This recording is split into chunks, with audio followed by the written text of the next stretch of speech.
అందరికీ నమస్కారం. మీరు చూస్తున్నారు మన చిలక మన ఆవులు. ఈరోజు 45 డేస్ ప్రోగ్రామ్కి రిజల్ట్ డే అండి. అయితే ఆ ప్రోగ్రాం కోసం అని చెప్పేసి విజయరామ్ గారు ఇంకా ప్రసాద్ గారు వస్తున్నారు. ఈ ప్రోగ్రామ్కి అని చెప్పేసి బయలుదేరితే అదే టైంకి నాకు కరెక్ట్గా బసవరాజు గారు కాల్ చేశారు. ఇంట్లో ఉన్నారా అమ్మ, మేము వస్తున్నాము అని చెప్పేసి. ఇంకా సరే ఓకే అని చెప్పేసి ఆగిపోయాను అనమాట. ఇంకా వాళ్ళు రావడానికి కాస్త టైం ఉంది. ఇంకా ఈ టైం వేస్ట్ చేయడం ఎందుకని చెప్పేసి, అంటే ఫుల్ డే ఉంటుందండి మీటింగ్, అందుకని చెప్పేసి పొలంలో ఉండేదే తక్కువ కదా, ఇంకా టైం వేస్ట్ చేయడం ఎందుకని నేను ఇలా తోటలోకి వచ్చాను అనమాట. జామకాయలు ఉన్నాయి కొన్ని, ఇంకా కనీసం ఇవన్నీ తెంపుకుందాము అని చెప్పేసి వచ్చిన. ఇక్కడ నేనేదో 2-3 వెళ్తాయి అనుకున్నా అంతే, కాకపోతే దాదాపు కేజీ వరకు వచ్చింటాయి అనుకుంటా ఈజీగా. ఫస్ట్ టైం అండి ఇన్ని జామకాయలు ఒక్కసారి రావడము. అంటే ఇంతకుముందు వచ్చినాయి, అప్పుడప్పుడు ఒక 2-3-4-5 తినుంటాం. ఇంతకంటే ఈ హార్వెస్ట్ కంటే ముందు ఒక 4-5 కంటే ఎక్కువ తినలేదు, అది కూడా ఒక్కొక్కటే. ఈరోజు మాత్రము దాదాపు ఒక కేజీ వరకు వచ్చినాయి. ఇదే ఫస్ట్ మాకు ఇంత పెద్ద హార్వెస్ట్. ఇంకా ఈ జామ చెట్లు వేసి మేము ఒక 1 ఇయర్ అవుతుందండి. 1 ఇయర్ బ్యాక్ వేసినాము. ఇంకా ఇప్పుడు అంటే మధ్యలో మేము వేసిన తర్వాత ఒకసారి ప్రూనింగ్ చేసినాము. అంతకుముందు కాయలు వస్తేనంటే అవి తీసేసినాము. ఇది సెకండ్ టైం అనమాట. అప్పుడు మేము తీసుకోలేదు ఫస్ట్ పంట, ఇది రెండోసారి. ఇంక ఈసారి బాగానే వచ్చినాయి. ఇంకా ఇప్పుడు అయినాయి, ఇంకా చెట్లకు కూడా కొంచెం బాగానే కాయలు అయినాయి. నెక్స్ట్ ఇయర్ అయితే ఇంకా మంచిగా పంచడానికి కూడా మంచిగా వచ్చేస్తుంది అనుకుంటా. జామకాయలు మస్తుగా వస్తాయి అనుకుంటా వచ్చే సంవత్సరం. ఇంకా ఇక్కడ అందరు వచ్చేసారండి. చాలాసేపే మాట్లాడాము అంత న్యాచురల్ ఫార్మింగ్ గురించి, ఇంకా మేము ఇందులోకి ఎలా వచ్చాము, ఏంటి, వాళ్ళు ఏం చేస్తున్నారు, ఇలా ఇంకా చాలా విషయాలన్నీ ప్రకృతికి సంబంధించి ఇంకా చాలాసేపే మాట్లాడుకున్నాము. ఇంకా విజయరామ్ గారు వచ్చారని చెప్పేసి కాల్ వచ్చేసరికి ఇంక అందరం బయలుదేరిపోయినాం అనమాట మీటింగ్కి. విజయరామ్ గారు ఇంకా రాలేకుండే, అందుకని చెప్పేసి కొంచెం కాస్త టైం దొరికేసరికి మన ఇంటికి వచ్చిండ్రనమాట అందరూ. ఇక్కడేమో ఇంకా నేను బ్రేక్ఫాస్ట్ తినలేకుండే మార్నింగ్. ఇంకా ఇక్కడికి వెళ్ళి హడావుడిగా ఏదో కాస్త తిని ఇంకా మీటింగ్ అటెండ్ చేశాను. ఒకప్పుడు 8-9 సంవత్సరాల క్రిందటేమో సుభాష్ పాలేకర్ గారి వీడియోస్ అన్నీ ఆన్లైన్ అటెండ్ చేశానండి. ఇంకా ఆ తర్వాత మళ్ళీ ఇప్పుడు విజయరామ్ గారి వీడియోస్ ఇలా డైరెక్ట్గా వింటుంటే చాలా హ్యాపీ అనిపిస్తుంది నాకు. మా నాయనని దాంట్లో పాల్గొనడం జరిగింది. కంటిన్యూగా 45 రోజులు కంటిన్యూగా రోజు దీనికి వెళ్ళాలి, ఎట్లయినా కానీ వెళ్ళాలి, నీ ఆరోగ్యం గురించి చూసుకోవాలని దీన్ని పాల్గొనడం జరిగింది. అలాగే ఫస్ట్ ఈ మందు కానీ అవి కానీ మేము ఎంత చెప్పినా ఊక తాగుతుండే, ఆరోగ్యం బాగాలేకుండే. ఈ 45 రోజులు అయిపోయిన తర్వాత అన్నీ నాకు నొప్పులు పోయినాయి, అన్నీ పోయినాయి, అంత మంచిగా ఉందని చెప్పిండు. ఆరోగ్యపరంగా మంచిగా ఉన్నందుకు నేను కూడా ప్రకృతి సేద్యం చేయాలని ముందుకొచ్చింది. ఒక్కరోజు కూడా నేను రాలేదు, మా నాన్న డైలీ పంపించినాను దీనికి భోజన కార్యక్రమం. లేదు రాలేదు. ఈ ప్రోగ్రాము పొలంలో జరిగిందండి. ఇంకొకటి ఏంటంటే ఇక్కడ విపరీతమైన గాలి ఉంది ఆ రోజు. అసలు ఆ గాలికి కొందరు ఏం మాట్లాడుతున్నారో అర్థం కాలేదు. అంటే డిస్టర్బ్ అవుతుండే బాగా గాలి వల్ల, ఆ మైక్ సరిగ్గా వినపడట్లేదనమాట. ఇంకా నేను ఎవరిదైతే నీట్గా వినబడిందో వాళ్ళది మాత్రమే నేను ఇక్కడ ఈ వీడియోలో మీకు చూపించడం జరిగింది. ఇంకా మిగిలిన వాళ్ళది నేను ఇక్కడ పెట్టలేదండి ఈ వీడియోలో, ఎందుకంటే పెట్టినా కూడా సరిగ్గా అర్థం కాదు, మధ్యలో కొంచెం డిస్టర్బెన్స్గా ఉందన్నమాట. అందుకని చెప్పేసి నేను ఎవరిదైతే నీట్గా వినిపించిందో వాళ్ళదే ఈ వీడియోలో చూపించాను. ఓవరాల్గా ఈ ప్రోగ్రామ్ ఏదైతే జరిగిందో ఇది మంచి సక్సెస్ అయితే అయ్యిందండి. చాలామంది అక్కడ 45 రోజులు పాల్గొని ఎవరైతే అక్కడ భోజనం చేశారో వాళ్ళందరూ కూడా దాదాపుగా హెల్త్ వైజ్ అంతా మంచిగా అయిందని చెప్పేసి చెప్తున్నారు. ఇంకా ఎవరికైతే ఈ వీడియో మీకు ఎవరికైనా కొత్తగా చూసే వాళ్ళకి అర్థం కాకపోతే, ఇంతకుముందు నా వీడియోస్లో విజయరామ్ గారు మా పొలంకి వచ్చారు అని ఒక వీడియో, ఇంకొకటేమో ప్రకృతివనం ప్రసాద్ గారు 45 రోజుల ప్రోగ్రాంకి వచ్చారు అని చెప్పేసి ఇంకొకటి ఉంటుంది. ఆ రెండు చూస్తే ఇది అర్థమవుతుందండి. ఇంకా ప్రోగ్రామ్ అయితే మాత్రం మంచి సక్సెస్ అయితే అయ్యిందండి. చాలా వరకు అందరూ చాలా హ్యాపీగా ఉన్నారు. తిన్న వాళ్ళందరూ కూడా నయమైంది, ఇంకా వాళ్ళు మారడానికి సిద్ధంగా ఉన్నారనమాట. ధన్యవాదాలు. ఈ కార్యక్రమం యొక్క ముఖ్య ఉద్దేశం ఏంటంటే ఇదే చెట్టు కింద మీటింగ్ నేను అటెండ్ అయినా ఆ రోజు. ఫస్ట్ స్టార్టింగ్ కంటే మీటింగ్లో అటెండ్ అయినప్పుడు విజయరామ్ గారు చెప్పిన విషయాలు, ఇక్కడ కొంతమంది చెప్పిన విషయాలు అన్నింటినీ కూడా ఆచరించాలనే ఉద్దేశంతో మా గ్రామంలో ఒక 6 మందిని, మొత్తం నాతో కలిపి 6 మందిని 45 డేస్లో చూద్దామనే ఒక ఎక్స్పెరిమెంట్ మా కుటుంబం మీదనే చేసుకుందాం ఫస్ట్ అని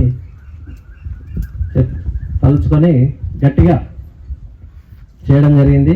45 రోజుల్లో ఒక రోజు మాత్రమే మిస్ అయినా నేను.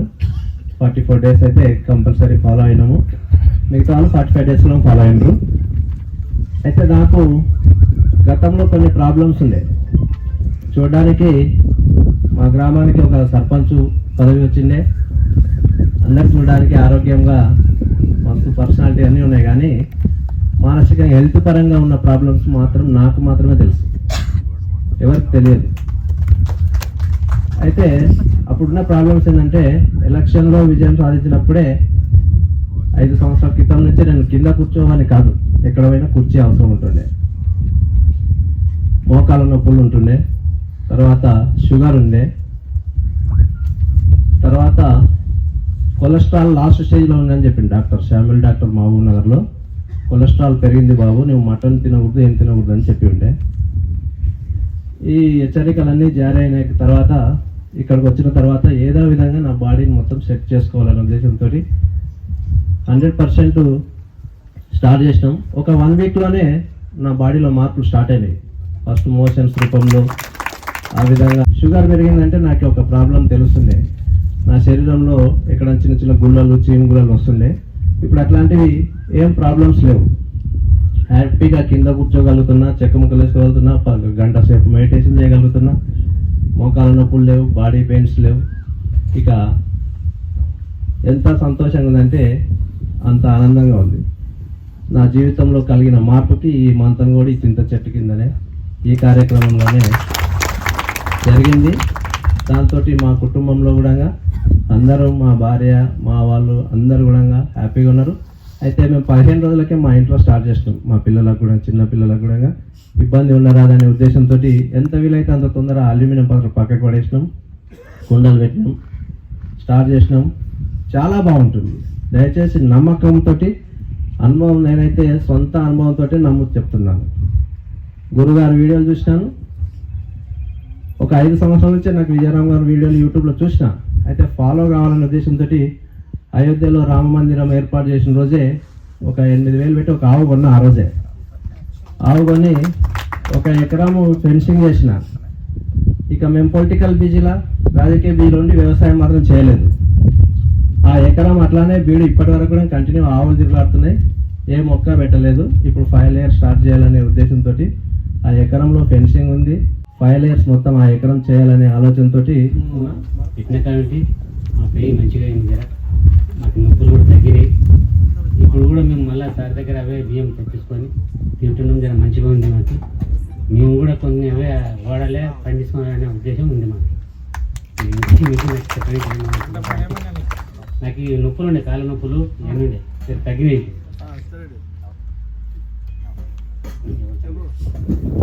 నా పేరు సిద్ధరామ్, నచ్చిపోతుంది చెప్పనీకి కొంచెం అంటే వస్తూ ఉంటుంది. దాని నుండి నేను కొంచెం నిదానం భయపడుతుంది. నాకే ఫస్ట్ నేను తాగింది కళ్ళు తాగినాక మళ్ళీ కోట తాగేది. కోట తీసా తాగకుండా మా పాలమూరు పోయేది. పాలమూరులో 2 నెలలు ఉంటే ఆడ ఏం తగ్గలేదు. ఆ డాక్టర్ కూడా తాగొద్దు తప్ప అన్నారు. పోచా నువ్వేం చెప్తావు, నేను తాగితే గట్టి అన్నా. అంటే అప్పుడు ఏమన్నాడు, అయితే పొద్దుటి గోళీలు తిను, మధ్యాహ్నం గోళీలు తిను, మా అతను గోళీలు తినద్దు, కళ్ళు తాగా అన్నాడు. సరే బాధ్యత దేవుడు అనుకుంది. ఇక అదే పొద్దుటి 3 గోళీలు, మధ్యాహ్నం గోళీలు, మా తడితే ఇక అది తాకం. అట్లా తాగి కళ్ళు తాగి కోట సీసం తాగి ఈ కాళ్ళు ఇంత అలా మోసినాయి. 2 కాళ్ళు ఇంత అలా మోసినాయి. పోసినాక దినాము ఇట్లా 2 నెలలు 3 నెలలు ఏం తగ్గబా నాకు ఇంగితం ఎక్కువ. ఏమన్నాడు, వీడికి రావద్దా అన్నాడు. సరే అని అట్లే నువ్వు కూడా ఆ సారి నాకు చెప్పిండు, డవకన్నా చెప్పిండు. దాని పోయి రూమ్లో కూర్చొని సిగరెట్ చేస్తున్నాడు. నాకు చెప్పింది వాడు సిగరెట్ చేస్తావా, నేను రాయిదే గట్టాను వచ్చి ఇంకా బీడీలు తాగుతున్నా. అట్లా బీడీలు తాగకుండా ఉంటే ఇక నాకేం రోగం తగ్గకపో నీ దేవుళ్ళకి అన్నం పెట్టబట్టి అయిపోయా. బీడీ బాయ, ఛాయ బాయ, కళ్ళు బాయ, కోటరు బాయ, ఏమిటి మీద భ్రాంతి లేదు. మొత్తం దీని మీద భ్రాంతి పడిపోయా.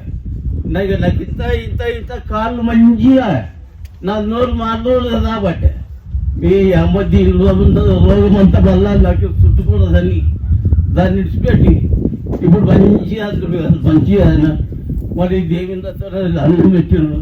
అన్నం తిని బాగా అయినా ఇప్పుడు మళ్ళీ నేను సొంతం మళ్ళీ బియ్యం ఇచ్చిండు. బియ్యం వండుకొని అదే తింటున్నా. కొంచెం పానం అనేది గట్టిగా మాట్లాడి రాదు. దయచేసి అందరికీ ఏమనుకోతుంది. ఇంటి కారణాలు ఒకటి వచ్చి మంచి ఆహారం తింటే అనవసరమైన ఆలోచన రాకుండా ఉంటాయి ఒకటి. రెండోది ఒక 10 మంది కలిసి ఎప్పుడు చెత్త కదా, ఈ వీడియో బోట్ చేయండి, వాడేంది, మందు ఆడ దొరుకుతుంది, చీప్ గార్డ్ ఇస్తాడు, యా బండి ఎక్కితే ఏం డబ్బులు ఇస్తారు, ఆ బంగారు ఏంది, గుడ్డలు ఇవే కదా మాట్లాడుకునేది. అది కాకుండా అసలు నీ ఆరోగ్యం ఏంటి, నీ కాళ్ళు వాపులు తగ్గినాయా, తింటే ఎట్లుంది, ఆ మంచి వ్యవసాయము, పొలము, ఇవన్నీ మాట్లాడుకునే మంచి ఆలోచనలతో కూడా వాళ్ళకి ఆలోచన కలిగి కొంతమంది వేస్తారు. నాకు డౌట్ ఇచ్చే ఊరికే చెప్తాడు, మంది ఎందుకు మానేస్తావు అని అడిగిన. సార్ లేదు సార్, మా ఊరు దేవత సాక్షిగా సరే అని చెప్పినాడు. నిజమే అనిపించింది. అందుకే ఇప్పుడు ఆయన మాట్లాడితే వినాలా ఉంది నాకు. యాక్చువల్గా కోటీశ్వరుడు ఎవరు అంటే వాడి ఆహారం వాడి ఇంట్లో మట్టి పాత్రలో వండుకొని ఒక పూట మంచిగా తినేసి రోజంతా ఏదో ఎవడుకో పోయి సిటీలో ఆ జూబిలీస్లోకి పోయి హైటెక్ సిటీకి పోయి 10 గంటలు కూర్చొని పీజీలో ఎండో తిని కడుపు మంటలు తెచ్చుకొని రకరకాల సమస్యలు కాకుండా మీ ఊళ్ళో హాయిగా చెట్టు కింద మంచం వేసుకుంటే హాయిగా నిద్రపడతారు. దోమతలు కట్టుకుంటే హాయిగా నిద్రపోవచ్చు. ఎంత పని చేసినా మిమ్మల్ని అడిగేవాళ్ళే. మీ కూరగాయలు పండించడానికి మీరు ఆల్రెడీ వ్యవసాయదారులే కాబట్టి చాలా ఈజీ. అది దేశీ విత్తనాలు కాబట్టి అదే విత్తనాలు మళ్ళీ వేసి మళ్ళీ విత్తనం తీసుకోవచ్చు. మీరు 2-3 రకాల కషాయాలు చేసుకుంటే మందులు పనిచేస్తాయి. ఆహారం తింటే రోగాలు రాకుండా ఉంటాయి. ముఖ్యంగా మీరు మీ పిల్లలకి ఎందుకు మన పిల్లలకి హిమోగ్లోబిన్ లేదు, ఎందుకు ఆరోగ్యంగా లేరు అనేది ఎవరిని ఆలోచిస్తూ ఉండరా? సిటీలో ఉండాలి. పర్టికులర్గా మార్కులు ఎంత వచ్చినాయి, మా ఊడికి 10 మార్కులు అంటున్నాడు. వాడు సోలిపోయి కళ్ళు లోపలికి పోయి మార్కులు బాగా వచ్చినాయి, 10 వచ్చింటే వాడు ఊపితే పడిపోతూ ఉంటాడు. అరే మార్కులు ఇవన్నీ చేసి వాడు బాగా మంచి ఉద్యోగం చేసి నెలకు 5 లక్షలు సంపాదించి మళ్ళా సంతోషంగా ఆరోగ్యంగా, అప్పటికి ఆరోగ్యం బాగా కదా, ఎట్లా పోతే మళ్ళా ఈ చదువుతో పాటి ఉద్యోగంతో పాటి మన జీవన విధానము, ఏం తినాలా, ఏం నీళ్ళు తాగాలా, ఎవరితో ఎట్లా ఉండాలా. ఇప్పుడు మేమందరి ఇక్కడికి వచ్చి మీతో గడుపుతామంటే మాకు మా కుటుంబాలని మా ఫ్యామిలీ నుంచి పెద్ద చేసి అట్లా పెంచినాం. అందుకని మీ దగ్గరికి కలుద్దామని చెప్పి రాత్రులతో ప్లాన్ చేసి వచ్చినాం. అట్లా ప్రతి ఒక్కరు మీ కుటుంబమే కాకుండా నీ పక్కనోడికి, మీ బంధువులకి, మీ మిత్రులకు కూడా ఈ విషయాలన్నీ చెప్పాలా. చెప్పి మీ అనుభవాలని పంచుకొని మీ పిల్లల్ని ఈ దుష్ట శక్తుల నుంచి కాపాడే పెద్ద బాధ్యత ఉంది మీకు. ఇప్పుడు మీరు వాళ్ళకి మంచిగా జొన్న రొట్టి చేసి పెట్టి, వాళ్ళకి జొన్న రొట్టి చేసేది నేర్పించి, రాగి ముద్ద చేసేది నేర్పించి, సుండలు చేసి పెట్టి, మంచి ఆహారం పెట్టి అలవాటు చేయకపోతే వాళ్ళు 15 ఏళ్ళు 20 ఏళ్ళకంతా వాళ్ళకు రకరకాల సమస్యలు చుట్టుపడతాయి. రక్తం తగ్గిపోతుంది. ఆ రక్తం లేనప్పుడు రకరకాల దాడులు చేస్తాయి జబ్బులన్నీ. మంచిగా మన దేశీ బియ్యంతో చేసిన వంట తిందామని వచ్చారంటే మీరందరూ చాలా గొప్పోళ్లే. ఈ వ్యవస్థ నుంచి మీరు బయటపడినట్లే మీ కుటుంబ సభ్యుల్ని ఏ బిల్డింగ్ పోయినా, ఏ ఫంక్షన్ పోయినా దీని గురించే మాట్లాడాలి. ఎవరినో చచ్చిపోయి ఏడుస్తూ ఉంటారు, ఏడిపోయిందా ఇంకా చాలే, సరే మంచి పూజ జొండ వాడికి వింతగానే ఉంటుంది. పక్కన నుంచి చెప్పాలా, బయటపడాలి కదా, జీవనం గడవాలి కదా. ఎంతసేపు ఏడుస్తావో శశికి నేను రిక్వెస్ట్ చేద్దామంటే ఒక నేచర్ సెంటర్ ఒకటి ప్లాన్ చేయండి. ఊరి నుంచి బయట, సిటీ నుంచి బయట పడ్డమే అదృష్టంగా భావిస్తాడు చాలామంది. పల్లెలు పండకపోతాము, 2 రోజులు పల్లికి పోయినాము ఎంత హాయిగా ఉందో అని. పల్లెలకే పోండి. అంత బాధపడతా సిటీల్లో ఆరోగ్యం పోగొట్టుకొని సంతోషం పోగొట్టుకొని ఏడుస్తా ఎందుకు పని చేయాలా? అందరూ సిటీలకు వచ్చేస్తే పల్లెల్లో ఎవరు ఉండాలి? వ్యవసాయం ఎవరు చేయాలా? ఇట్లే జరుగుతుంది ఇంకో 10 ఏళ్ళు. ఇప్పుడు ఎండకి ఎవరు పోవడంలే. చిన్నపిల్లలు అయితే జనగణమన అంటేనే 10 మంది పడిపోయారు, జయ అంటే 100 మంది పడిపోయింటారు. వీళ్ళు ఏం వ్యవసాయం చేస్తారు? ఫ్యూచర్లో ఎవరు చేయలేరు. అప్పుడు ఎవరు తిరిగి పండించాలా? అప్పుడు షిప్పుల్లో బయట నుంచి బ్రెడ్ ముక్కలు, ఆ చికెన్ లెగ్స్ ఇవన్నీ బయట నుంచి వస్తే అవి తిని బతుకుతామా? ఎంత డేంజరు అంటే వ్యవసాయం అనేది అడవుల నుంచి మనం ఆహారం సంపాదించుకొని తినే స్టేజ్ నుంచి వ్యవసాయం అనే పెద్ద సైన్స్ని మనకు మహాభారత కాలం నుంచి 5000 సంవత్సరాల నుంచి గో ఆధారిత వ్యవసాయము అంటే ఆవులు పేడ బెండ వేసి పండించుకో, డీజిల్ పెట్రోల్ లేకుండా దున్నేదానికి అది పెట్టుకో, తల్లిపాల తర్వాత ఆవు పాలు పెరుగు శ్రేష్టమని అవి వాడు అనే అద్భుతమైన ఒక వ్యవస్థ నుంచి బయటపడి ఆవులన్నింటినీ ఖాళీ చేసి, అందుకే శ్రీకృష్ణుడు కూడా ఏం చెప్పినాడు? నేను యాదవ కులంలో ఆవుల కులంలో పుట్టినాను రా అని చెప్పినాడు. ఎందుకు? వాటిని సంరక్షిస్తే మీకు ఆహారం ఉంటుంది. యుద్ధాలు కూడా ఆవుల కోసం జరిగినాయి. ఉత్తర గోకర్ణం వెళ్ళి ఆవులు ఉంటే బ్యాడ్ ఉంటే ఫుడ్ ఉంటే గలాట్లు ఉండవు, యుద్ధాలు జరగవు. ఫుడ్ లేకపోతే యుద్ధాలు జరిగేవి. కాడికి ఆ రోజు చెప్పిండు ఫిబ్రవరి 8 తారీఖు నుంచి మార్చి 23 వరకు భోజనం పెడతానండి. అక్కడ డాక్టర్ చెకప్ చేస్తే నాకు బీపీ షుగర్ ఏం లేకుండే, కానీ చేతిలో తిమ్మిళ్ళు వస్తుండే, కాళ్ళ నొప్పులు ఉండే. కంటిన్యూ 44 రోజులు చేసిన నాకు చేతిలో ఉన్న తిమ్మిళ్ళు పోయినాయి, నొప్పులు పోయినాయి. కనుక ప్రతి ఒక్కరు ఈ ఆర్గనైజర్ ఫ్రూట్ తినడానికి ఉత్సాహపడి ప్రతి గ్రామంలో ఇట్లా చేయాలని నేను కోరుకుంటూ ముగిస్తున్నాను. ఇక్కడ చెప్పిన వాళ్ళందరూ సంతోషాన్ని పంచారు కదా, ఎవరు ఏడవలే. సో ఇంత ఆనందం, సంతోషం, ఆనందం అన్నారు, సంతోషం కాదు ఆనందం అన్నారు. దాన్ని మనం ముందుకు తీసుకెళ్ళాలి. ప్రసాద్ గారు చెప్తారు, ఒక్కసారి తింటే యోగి, 2 సార్లు తింటే భోగి, 3 సార్లు తింటే రోగి, ఆ పైన తింటే ఎత్తుకోండి హోగి అంటారు కన్నడలో. అయిపోయింది ఎత్తుకోండి అని. సో ఏ ఆహారం తింటే ఎక్కువసేపు ఆకలి కాదు, అలాంటి ఆహారాన్ని మనం తిని ఆరోగ్యాన్ని పెంచుకుందాం. ఇక్కడ నేను మాట్లాడుతుంది స్పెక్స్ ఉన్నాయి కదా, తను గద్వాల్లో ఉంటారండి. తను గణపతి గారు, తనే అనమాట గడ్డి అమ్మేది. కొన్ని రకాల పాతకాలం నాటి విత్తనాలన్నీ సేకరించి తను అమ్ముతుంటారు అనమాట. ఎవరికి కావాలన్నా గడ్డి తన దగ్గర నుంచే తెచ్చుకుంటాము. జనరల్గా న్యాచురల్ ఫార్మింగ్ చేసేవాళ్ళు ఆవులకు గడ్డి కావాలంటే మోస్ట్లీ గణపతి గారే ఇస్తుంటారనమాట. ఒకరోజు సూరయ్య అనే ఆయన నా దగ్గరికి వచ్చాడు. ఆయన ఊరిలో కూరలు అమ్ముతాడు. కూరలు ఉంటాయి కదా, మనం తయారు చేసిన కూర ప్లాస్టిక్ కవర్లో కట్టి అమ్ముతాడు. కర్రీ పాయింట్, ఊర్లో కర్రీ పాయింట్. ఇది ఒక 3 సంవత్సరాల క్రితం జరిగిన సంఘటన. ఆయన వచ్చినప్పుడు నేను తిరిగి ఒక కార్యక్రమానికి వెళ్ళిపోతున్నాను. ఆయనతో మాట్లాడే అవకాశం నాకు కలవలేదు. ఏం చేస్తారు మీరు అని అడిగితే నాది కర్రీ పాయింట్. ఎన్ని సంవత్సరాల నుంచి నడుపుతున్నారంటే అప్పటికి 10 సంవత్సరాలు పూర్తి అయిపోయింది. పల్లెటూరులో కర్రీ పాయింట్ వచ్చి 10 ఏళ్ళు అయిపోయింది. ఎంత సంపాదిస్తున్నా అంటే రోజుకి 12,000 రూపాయల ఆదాయం, అమ్మకాలు. అంటే ఊళ్ళో కూరలు ఉండేవాళ్ళు లేరు. అంటే వ్యవసాయ పనుల్లో ఉన్నప్పుడు కుదరదంటే అనుకోవచ్చు. మామూలు రోజులు ఎలా కొంటున్నారు అంటే, ఆ మాట నేను అడిగినాక వాళ్ళని అడిగాడు, ఎలా కొంటున్నారు ఇంతమంది ఆడవాళ్ళు అంటే, మీరిచ్చే కూర రేటు మేము కూరలు కొనుక్కొచ్చి స్టవ్ దగ్గర వండి నూనె పోసి అన్నీ వండటానికి ఎంత ఖర్చు అవుతుందో కొంచెం తేడా ఉంది, మీది కొంచెం ఎక్కువ ఉంది. ఈ టైంలో టీవీ సీరియల్స్ మేము మిస్ కావట్లేదు అని ఆడవాళ్ళు చెప్పిన మాటలే. ఎట్లా తయారయ్యారనేది ఒకటి. ఆయన నా దగ్గరికి వచ్చినప్పుడు, నేను వచ్చానని చెప్పి ఊర్లో తెలిసి నా దగ్గరికి వచ్చినప్పుడు చెయ్యి అంతా గోరింటాకు పెట్టినట్టు ఎర్రగా ఉంది. ఏమి రంగు అంటే ఇప్పుడే మంచూరియా, క్యాబేజీ అది చెప్పాడు, క్యాలీఫ్లవర్ మంచూరియా, గోబీ, అది తయారు చేసి వచ్చాను అన్నాడు. చెయ్యి కడుక్కోలేదని కడుక్కున్నాను, పోలేదు అన్నాడు. అంటే ఎంత సింథటిక్ కలరు ఆ రంగు వేసి దాన్ని తయారు చేసి అక్కడ అమ్మకాలు పెడతాడు. మరి నువ్వు కడుక్కున్నప్పుడు నీ చేతికే పోలేదే, మరి తిన్నాక నీ పేగులకి ఎందుకు పోతుంది అది అంటే లేకపోతే కొనరండి అన్నారు. సరే నీ సమస్య ఏంటంటే మా ఇంట్లో వాళ్ళందరూ ఇంత లావు ఉంటాం, డోర్లో ఇద్దరు ఒకేసారి రావాలన్నప్పుడు అక్కడ ఆగిపోవాలంట. భార్య పిల్లలు అందరూ లావే. బీపీటీ అని ఒకటి, సోనా మసూరి ఒకటి, దీంతో వాళ్ళు భోజనాలు పెడతారు. కర్రీ పాయింట్ ఉంది, భోజనాలు పెడతారు.